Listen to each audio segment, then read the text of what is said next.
Welcome. I'm really excited to find this particular piece. This is a railroad watch, American railroad watch called an Illinois Bunn Special. Look at the huge numerals on this dial.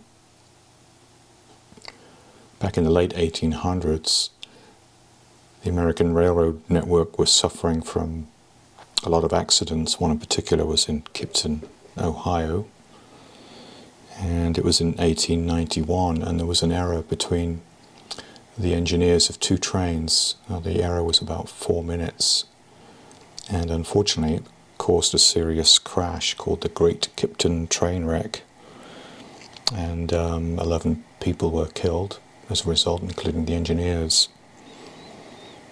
And this caused the American railroad industry to introduce a railroad approved standard for watches just a couple of years after that. As part of that standard, these large legible numerals were a requirement. You can't change the time with the crown, and it must perform within 30 seconds a week as a time standard, or about 4 seconds a day, which was pretty amazing for the late 1800s. It's a lovely watch, but it's not working, and we're going to open it up and see if we can bring this watch back to life.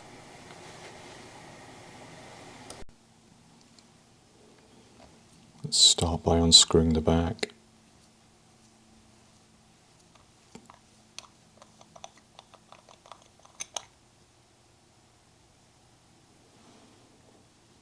And look at that, look how pretty that is.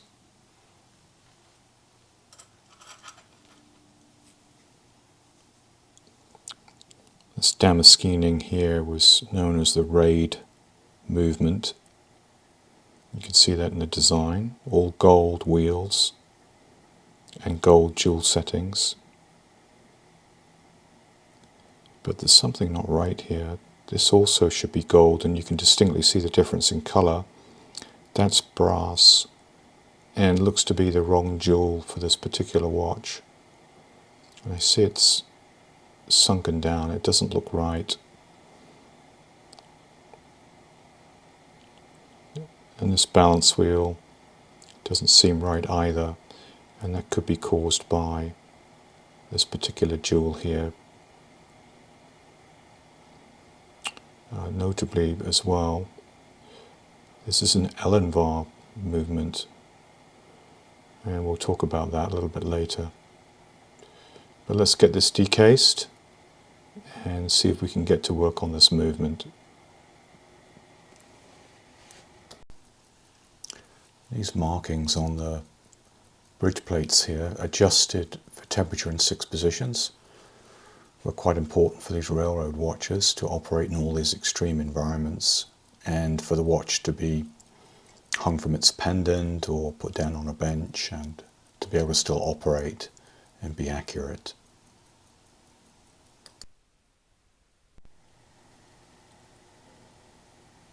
We'll just get this second screw out, and that should allow us to remove the movement.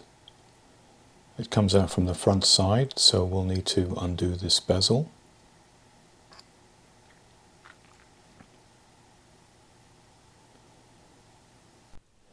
The dial has seen some better days, plenty of cracks, and I see a big chip in the enamel there, but around 330. Hands look pretty good.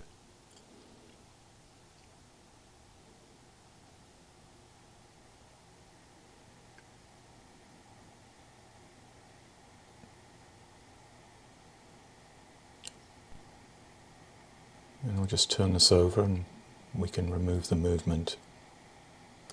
I wanted to take a closer look at this cap jewel as well, and also the hairspring.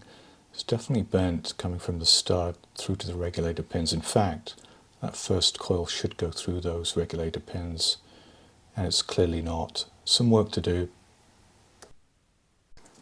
Let's get the dial removed. There are 3 screws to loosen here, and they just hold the dial against some pins.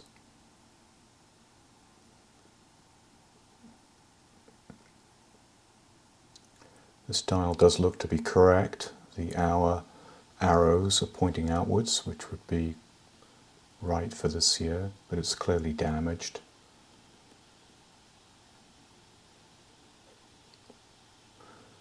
What's important to me here is that the base plate has a matching number. The caliber of this watch had a number of matching parts, and I'm looking for 905 on those parts.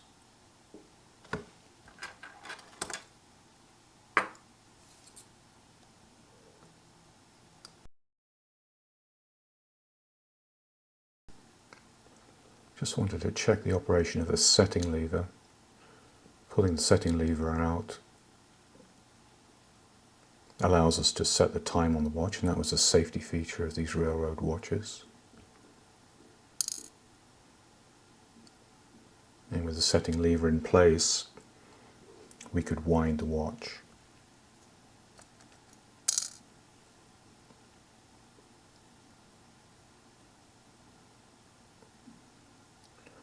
There are a couple of springs to remove.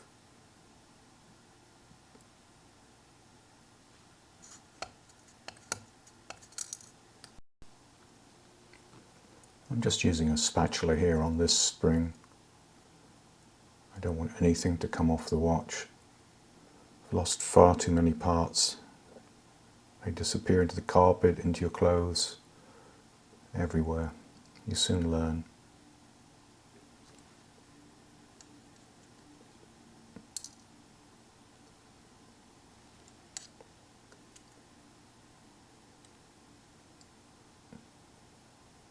It looks in nice condition. We'll still get these cleaned.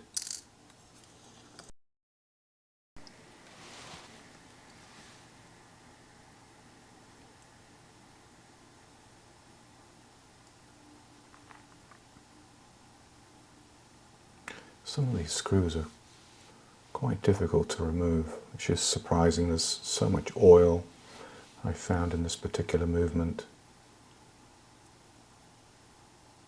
Using brass tweezers here just to protect the movement.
I'm getting quite close now on this side. We can move to the other side now, and I'll remove this balance. I want to be super careful with this Elenvar balance. This continual quest to try and improve timekeeping led to a lot of innovation in the 1920s, and a Swiss physicist, Charles Edouard Galani, invented this new alloy named Elenvar, which was temperature stable. You can imagine its use on the railroad and the various temperatures and conditions. It was also anti-magnetic and didn't form any rust.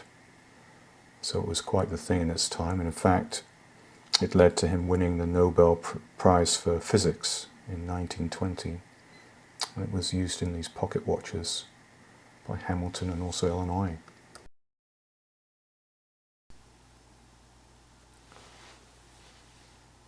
Well, that's the reason I really want to try and save this hairspring. We can see more clearly now. it has some damage in that first coil, and it's certainly not going through the regulating pins, but the rest of the coil looks pretty good. We'll have a look under the microscope and take a closer look at it though. Meantime, I just want to check to see if we have any power through the watch. Just by moving the pallet fork here, I can see there is power, and we'll need to let down the mainspring before we continue.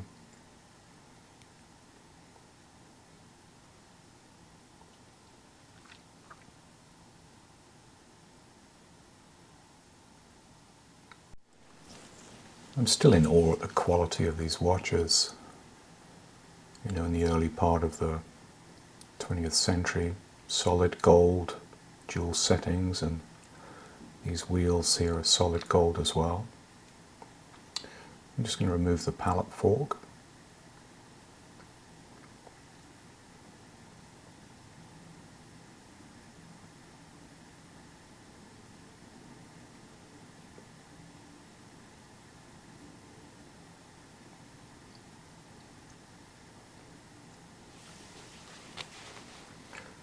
Just need to get this bridge off first, and then we can get to the fork underneath.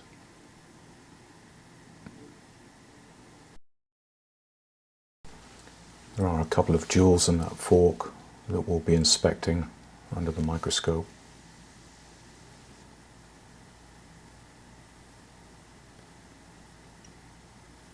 Oh, did you see that? There is still some wind on this mainspring. Those gears looked really smooth though. That's very nice to see. To get access to those, we'll need to remove the train of wheels bridge. This jeweled bridge was also a matching numbers part, so I'm hopeful we have the correct and original bridge for this beautiful watch.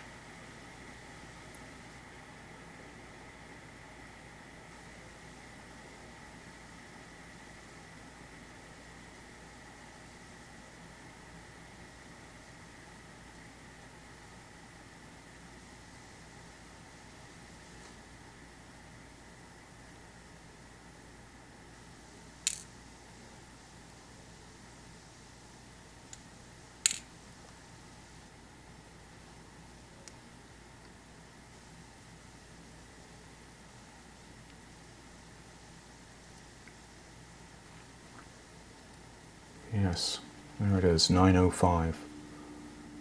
Okay, that's excellent. We'll continue on with the ratchet wheel clicker. This prevents the watch from winding backwards, and it's the sound you hear when you wind it.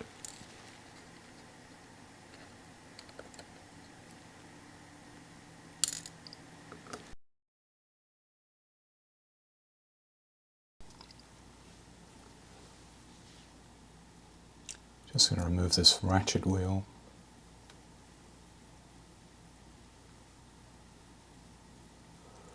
The 161 marking on this pocket watch movement indicates that it's a size 16 for the 1/6 and a 21 jewel for the 1.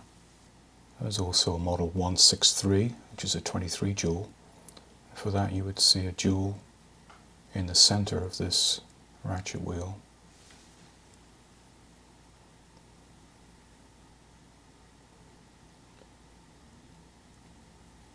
This last screw is a bit tricky, and I'm wondering if it's actually the wrong size.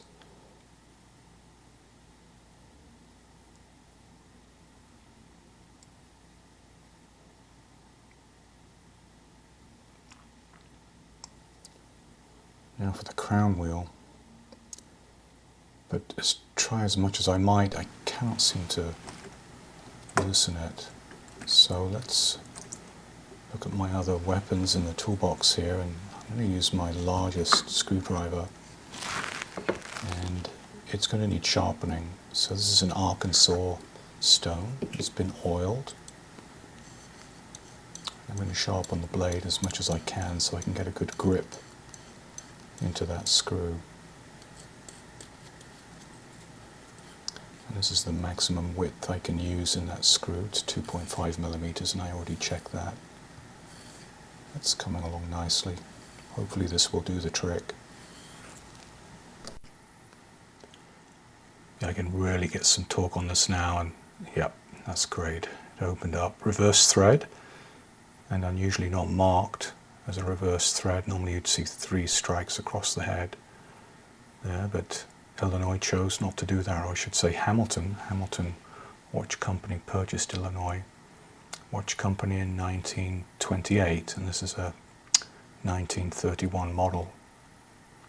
And it was that combination of Hamilton and Illinois capabilities that were really formidable in this high-grade watch, and particularly made these 161 movements and 163 movement based watches quite collectible. We're just going to remove the bridge plate for the mainspring, or also known as the barrel bridge. And we should have confirmation again, yep, 905, that we have matching numbers. That's great. Just a couple of wheels to remove here. One's the center and one's the third wheel, all in that solid gold. And this is our mainspring barrel. We'll have a look at that, we'll open it up, check the mainspring. I'm getting close now. The arbor and clutch can come out. And look at the pelage on that plate. It's all now stripped and ready for the cleaner.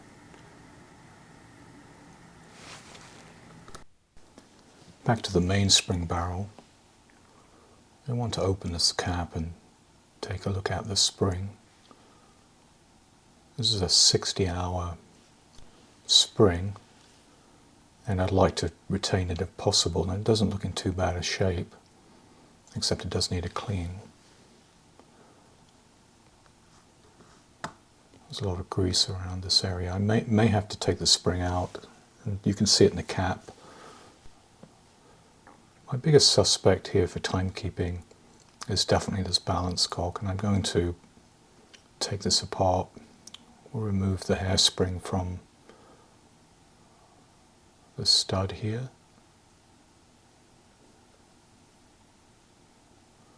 And balance wheel. And this is the regulation control. I'll just take the pressure off the spring and we'll remove this. This is attached to those regulating pins and slowly rotates along the hairspring to adjust our timekeeping. When the pins are moved along the hairspring, shortening it, that increases the performance, it speeds up. And when it's rotated the other way, it makes the hairspring effectively longer, and that slows it down. And then this cap jewel. There's definitely something not right here. These screws should not be countersunk down like this. And the cap jewel just looks wrong, but we'll get this out.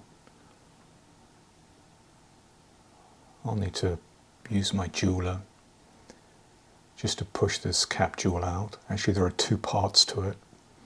A top cap and then a hole jewel that's underneath, which the balance staff pivot goes through. So we just need to push them both out from the bottom side.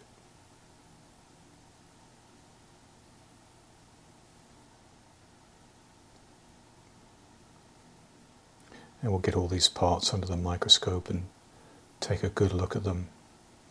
I'm also going to remove the hairspring collet from this balance wheel and take a good look at this balance wheel. If it's a matching numbers balance wheel, which it looks like it might be, we'll take a closer look at it. There it is, 3905. Then we for sure want to keep this with the watch. So we'll do our best to rescue that. The pivots look good on the balance staff, so no need to change that. The impulse jewel as well. But I'm noticing something in some of these studs here. Do you see that? They've been drilled out slightly to adjust the balance. So somebody's been drilling for gold here. Talking about that, these also should be gold. and they're the same colour as my tweezers, or brass or composite, and definitely the wrong type of jewels. Lastly, this hairspring here, and we're aware of the misshapen first coil, but also this is wrong. Here in the center, this should be concentric, and there's oil all over it. I think we're going to give all of these parts a good clean and re-inspect them. I want to take a look at this mainspring. I'd noticed a small nick on these inner coils here, and it's best just to remove it and check it out thoroughly.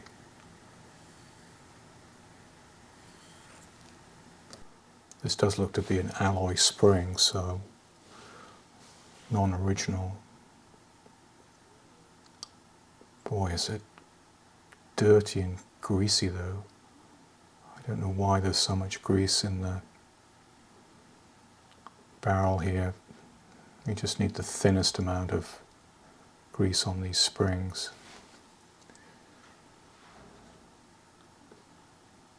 Well, that's the end of a good pair of finger cots. We'll give the spring a clean. I'm just using grease-proof paper or parchment paper, and we'll just run along it, get any last remaining parts of that old grease off, and then I'll do the same again with a very tiny amount of oil, just the thinnest coating. That's all that's needed.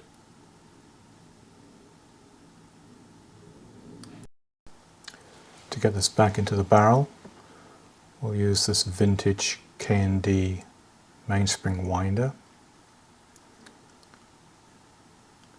and I just need to make sure that we have the right size here so that it fits into the barrel okay. Yep, that's just okay.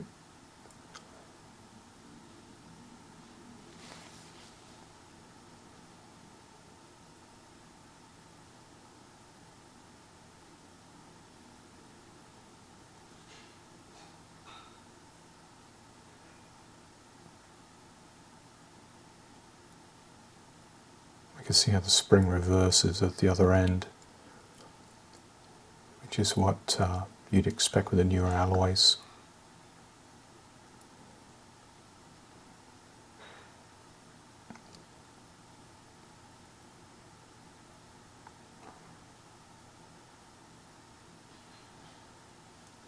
So with a very light greasing inside the barrel, we can put the spring back inside.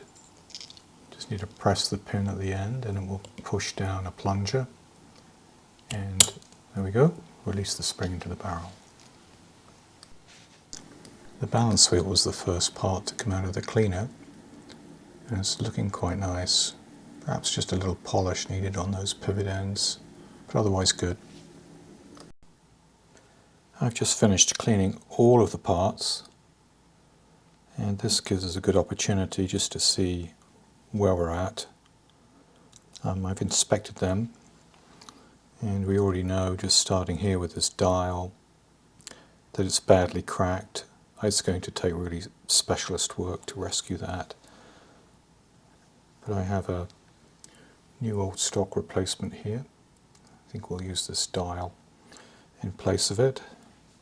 Maybe one day I'll invest in a kiln and some vitreous enamel work and see what I can do with that, but for now. The other thing on this base plate here, it came up nice, but there's a center jewel just here that's cracked. I'm going to need to replace that. The hairspring we've talked about already. I'm going to rework that, see if I can rescue it. The cap jewel has to be replaced.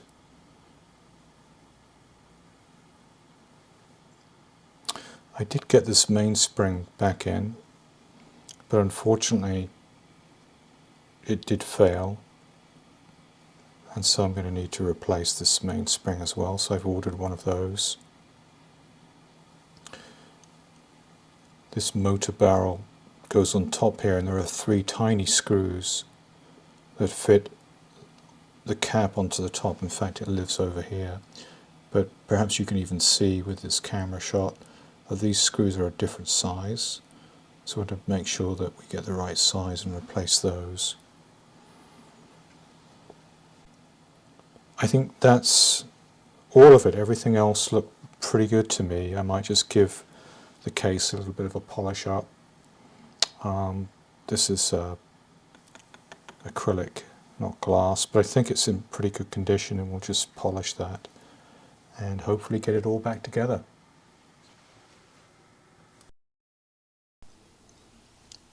I received my donor movement and I pulled that bottom jewel for the center wheel. This is the one here on the left, and my original one you can see is cracked. This new one looks in pretty good condition, but I think we'll give it a quick clean in this one dip solution, and that will just get any old grime off of it.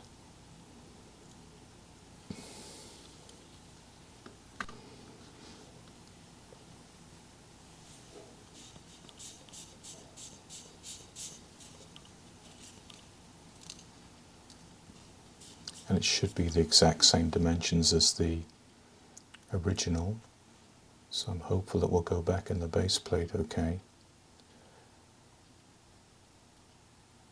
Yeah.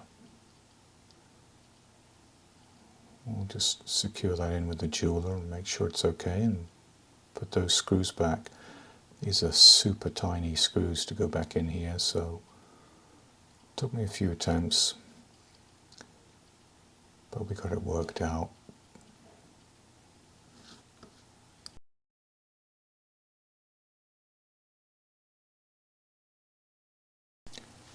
With our replacement jewel in place, I just want to make sure all of the others are good.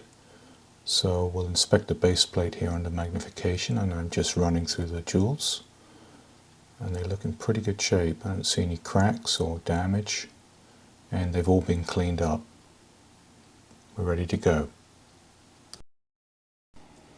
With our lovely clean base plate mounted into a movement holder, we can start with this winding arbor, and I'm just putting a little grease onto this. This is called a Mobius 9501 grease, and it's a heavier grease.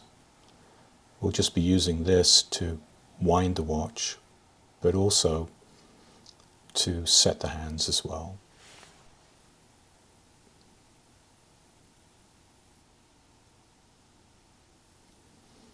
And this is the clutch that allows us to make that change between winding and setting. I'm using Rodico, it's like a putty, and it has tremendous uses for removing excess oils and grease, but I've used it for picking up parts and cleaning dust or hairs off the surface.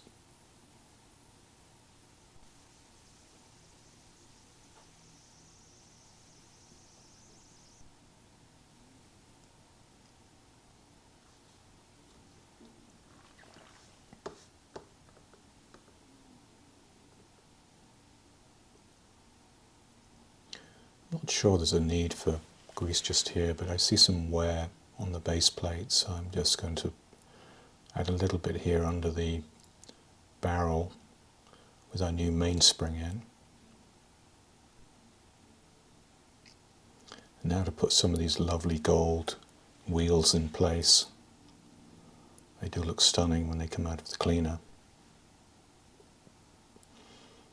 I want to be very careful that we get them mounted correctly in the jewels, especially when we're putting on a bridge plate like this. I sometimes just need to tweak them a little bit, the wheels, just to make sure that the jewels are lined up and it drops into place.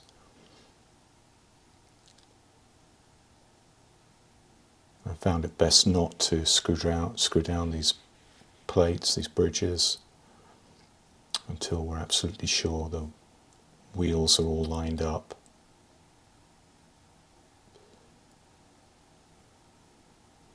So we'll tighten them down a little bit, and then I'll just check these wheels run freely before tightening this bridge down. This is called the barrel bridge, because it's going over the mainspring barrel. And now we need some gears that will wind that new mainspring for us. This one is called the crown wheel.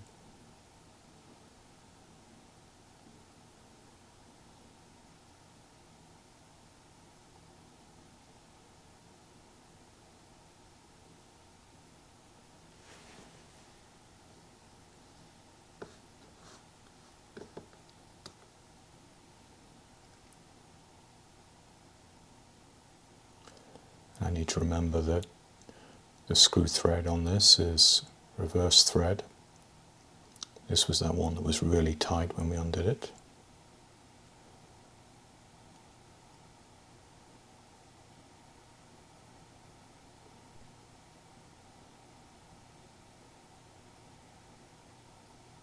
I'm just going to put a lighter oil onto some of these parts.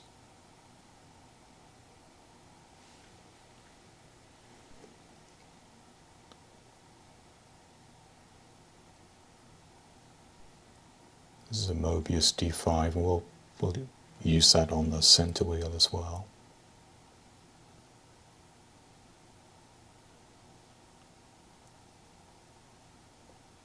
I've taken the 3 screws from our donor movement, and I'm using them to put back this cap plate onto the motor barrel. The screws I originally had on the watch were the wrong size.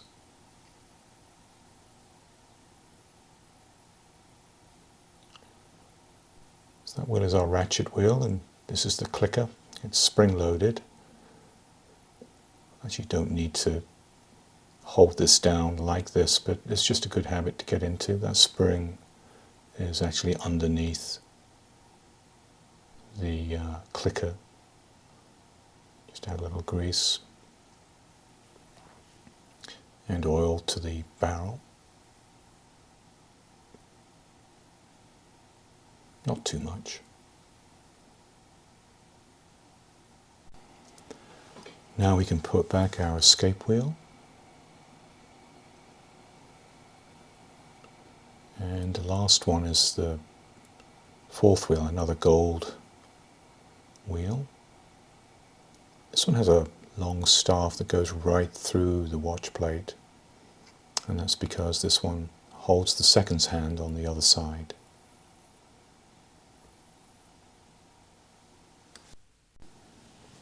Now we can put in our other bridge plate.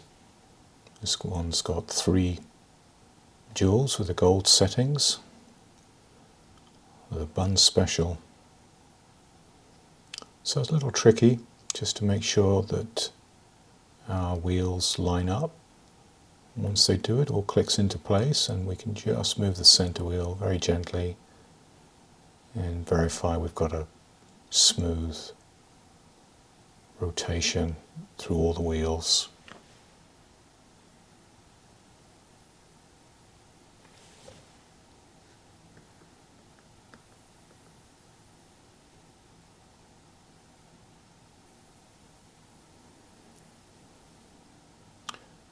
Again, the plate is moving around quite a bit, so I do want to check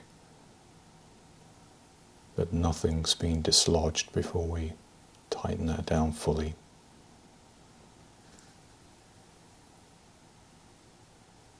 There we go. Before we can test the mainspring is working okay and those gears are operating correctly, I've just turned the watch over. We need to rebuild this side, which is the keyless works and motion works.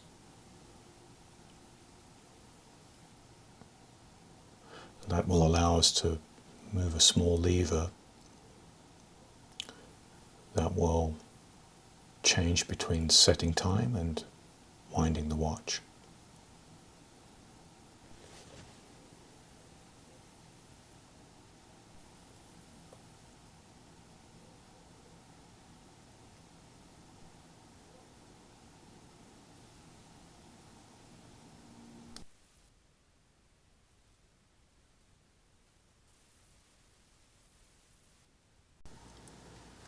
The small lever here and the spring.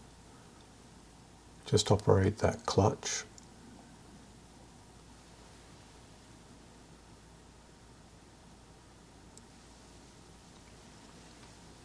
As I was working on this dial side, something just kept bugging me. It wasn't right. Have you spotted it yet?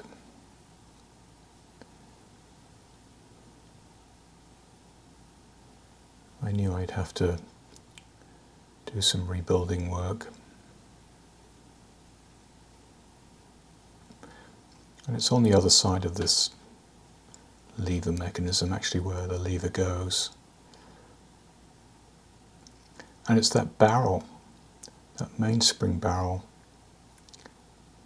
It just isn't sitting right. There's too big a gap there between the base plate and where the barrel is.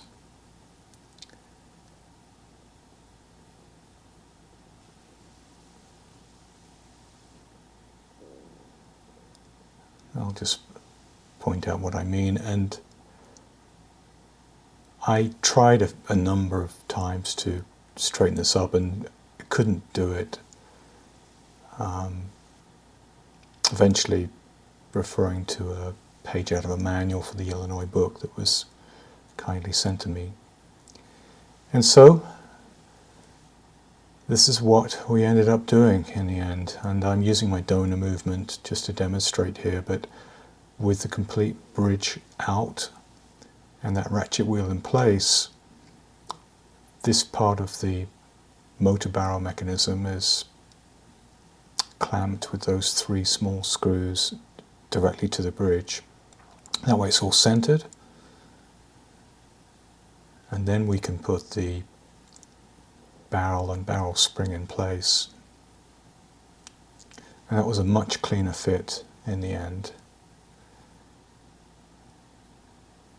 And it's possible then to insert this such that that center wheel is between the bridge plate and the mainspring barrel. You have to do it carefully because you want to get that jewel that's right in the center onto the pinion. But then it drops into place and everything's beautifully centered. So thank you to the National Association of Watch and Clock Collectors for that one. And back to our project piece, and you can see here straight away what that did for us. The gap is much tighter and the barrel is seated really nicely into that base plate, and it's centered too. So onwards with the setting lever, and this is the lever that's protected from everyday use.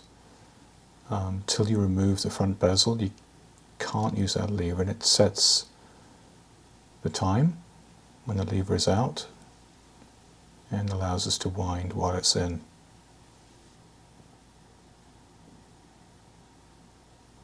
And we can see how it operates here.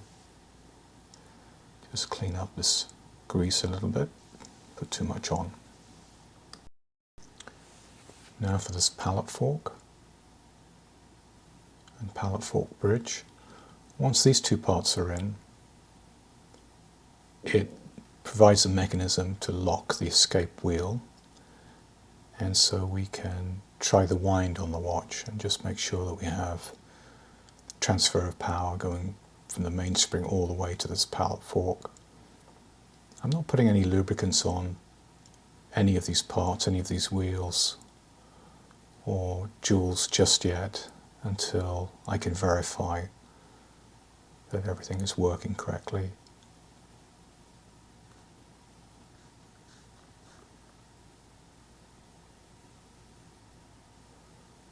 I'm just going to check the pallet fork is free. There's no binding there, that it's sitting in the jewels, and then I can tighten down the bridge.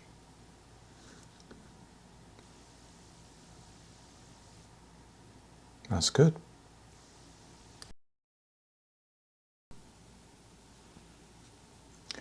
I've hit a snag. This is the balance cock for the donor movement, which comes from a 1927 Bunn special movement. And this is the one we're rebuilding. So I've got the gold jewel out of the donor movement, but the problem is it's quite a bit smaller. This is just over 2 millimeters and this is closer to 2.5 millimeters. Let's have a look under the microscope to get a better look at this. You can clearly see that this new gold setting jewel is just too small. Look at that. So they changed them. They changed them when Hamilton bought Illinois in the very late 20s. And so I will need to keep searching for a cap jewel to replace the one that is wrong. I want to work on this hairspring a little bit with my brass tweezers. And firstly, just to try and take that kink out. This is from the stud to where the regulator pins are. We'll just work this out a little bit. In addition, I'm just checking to see that the collet in the center here is directly aligned with where the jewel is. And you can see here we're just slightly off. We need to be just there, right in the center.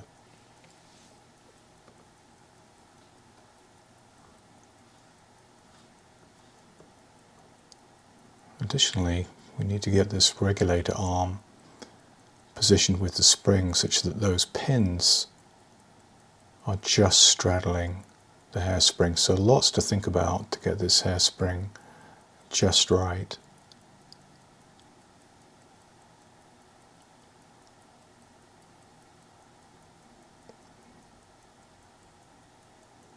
I'm just manipulating slightly along that first turn just to get the spring through these two regulator pins, and then I'm testing with the regulator arm free here that it's right in the center as we rotate through its travel. That's good. A little bit more tweaking here to get this collet centered correctly.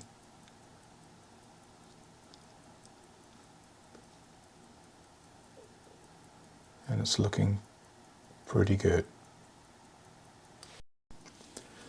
It's time to put that back onto the balance wheel. It is quite important where the alignment is for the spring and where the stud is, but I can get it approximately right for now and then we can make adjustments later on. I'm a little bit saddened to have to put this old jewel back in place, but we've got it all cleaned up and I'll just add a touch of oil and we can get that back together. It shouldn't affect the operation of the watch. It's really in the cosmetics.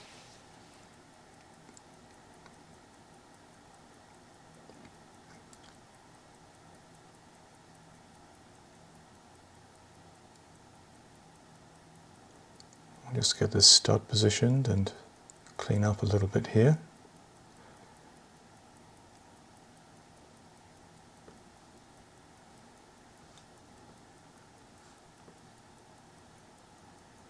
And that balance cock is all back together. The balance complete, ready to go back in the watch.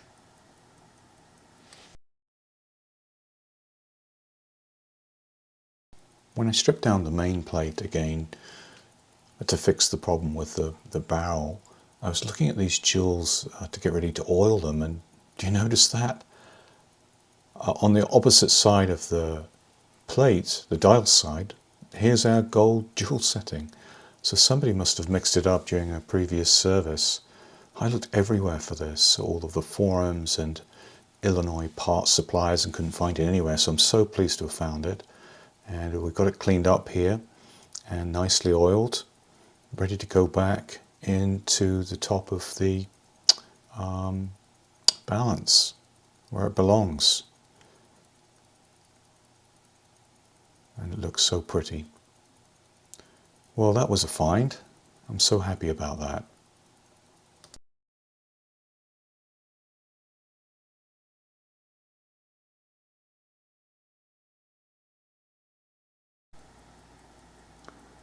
And here's the original back where it should be, matching the others in the base plate here, which is also the dial side of the watch. And of course everything here is hidden by the dial once the pocket watch is back together. Well, that was a pleasing result. Great. I'm just adding a little jewel grease here to the end of the palette stone. And the idea here is to use the palette fork with the grease to load that grease onto the escape wheel. So it's just a tiny amount. And then I move it 5 times. And a little bit more until the grease is loaded. And then I do need to remove the palette fork and clean those jewels and put that back together. It's a little bit fiddly, but just trying to make sure that we do this right and give the best chance we can for good operation for the watch. Remove the excess here.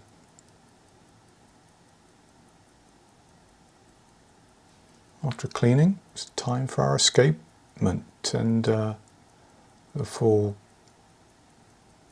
balance complete to go back in and pray and hope. Well, she wants to try and start. Yeah, as soon as I put a little weight here, which is where we'll screw everything down, we're back and alive and she's running. This is wonderful. Just check that it's nicely centered. We'll tighten it down and she's running away. That's fantastic. Now I'll just do all these jewels.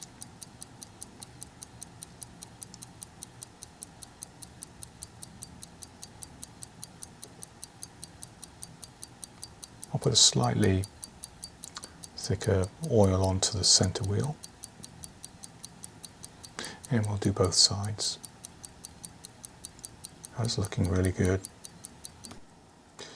Time to switch over to the dial side, and I'll speed this process up, but we'll put all of the lever setting and motion works all back together. Give it a little grease.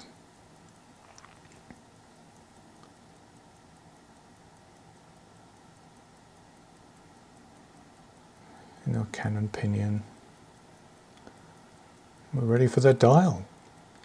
And you remember the dial was quite damaged with these cracks and chips, and I didn't think it was worthy of the watch. And managed to find this new old stock dial replacement, the Crack 1, which is completely unmarked. There are no fine hairline cracks at all or chips on this one. So we'll put this in, a little squirt of air, and I'll just finish up on these dial screws here to hold it in place. I did forget something on the movement side, and that's this micrometer. The micrometer is for the regulation. So this is spring loaded and works against that regulator arm to shorten or lengthen the spring for timekeeping. Now for our hands. We'll just get rid of the little hair there and get our hour hand set.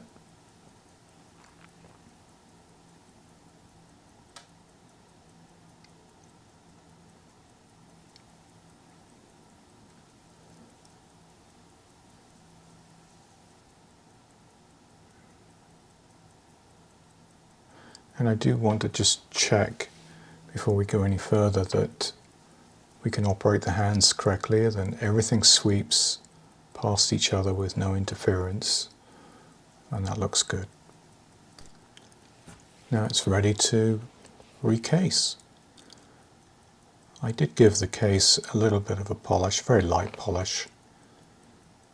It didn't need much, and it's nice to keep some of the patina. We'll just add a couple of case screws here to the back side, and that will keep the movement in place.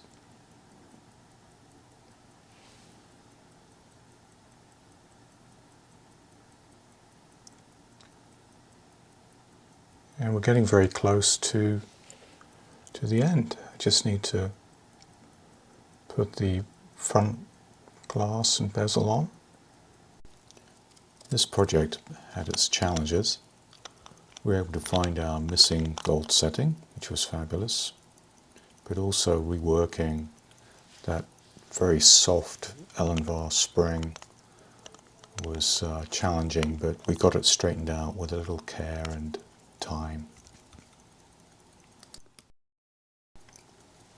Talking of which, here's the Bunn special on our timing machine, and actually showing quite exceptional performance. I mean, it's still settling down here, but we were looking for 4 seconds per day, and there's a good amplitude there of nearly 300 degrees, and the beat error is pretty good too. 1 millisecond would be nice, but I'm very satisfied with that. And with that, this brings us to the end of the journey with this wonderful 1931 Illinois Bunn Special railroad watch. And hopefully not the end of the journey for the watch, and she's looking beautiful and running nicely, and let's hope she runs this way for another 90 years or more. Thank you for joining me, and until next time, I'll leave you to enjoy this beautiful watch.